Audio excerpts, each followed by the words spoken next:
আসসালামু আলাইকুম। তারেক রহমান আর রাজনীতি করবেন না। আওয়ামী লীগের সময় একটি গুঞ্জন উঠেছিল তারেক রহমান দেশে ফিরবেন। ওই সময়ে একটি টিভি চ্যানেলের সাক্ষাৎকারে আওয়ামী লীগের এক মন্ত্রী কাছে প্রশ্ন রেখেছেন তারেক রহমান দেশে ফিরা নিয়ে। বক্তব্যটা আপনি শুনুন। ওনাদের সবচেয়ে বড় স্পষ্ট অবস্থান, তাদের অ্যাক্টিং চেয়ারম্যান তারেক রহমান দেশে আসতে ভয় পায়, সরকার তাকে মেরে ফেলবে। মানে হাসিদার এটা তো আপনি প্রতিদিনই জানেন, এই বক্তব্য যারা দেন। কথা হচ্ছে তিনি আসুক ফিরে, তিনি তো মুসলেখা দিয়ে গেছেন। তিনি তো মুসলেখা দিয়ে গেছেন, এমন না তো তিনি তখন তো আওয়ামী লীগ সরকার ছিল না, তখন তিনি বলেছেন আমি আর জীবনে কোনোদিন বাংলাদেশে আসবো না, রাজনীতি করবো না। এটাকে আমরা বলেছি করতো নাকি?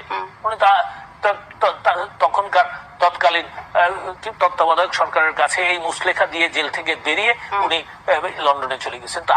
তো সেই ব্যাপার তো, সেটা তো ওনার আজকে এইগুলি তো উসিলা। উনি আসতে ভয় পাওয়ার কথা না, উনি আসবেন না, তার কারণ উনি জানেন বাংলাদেশের জনগণ তাকে গ্রহণ করবে না। 2007 সালে তারেক জিয়া তত্ত্বাবধায়ক সরকারের কাছে মুসলেখা দিয়েছিলেন একেবারে লিখিত দলিল যে আর রাজনীতি করবে না।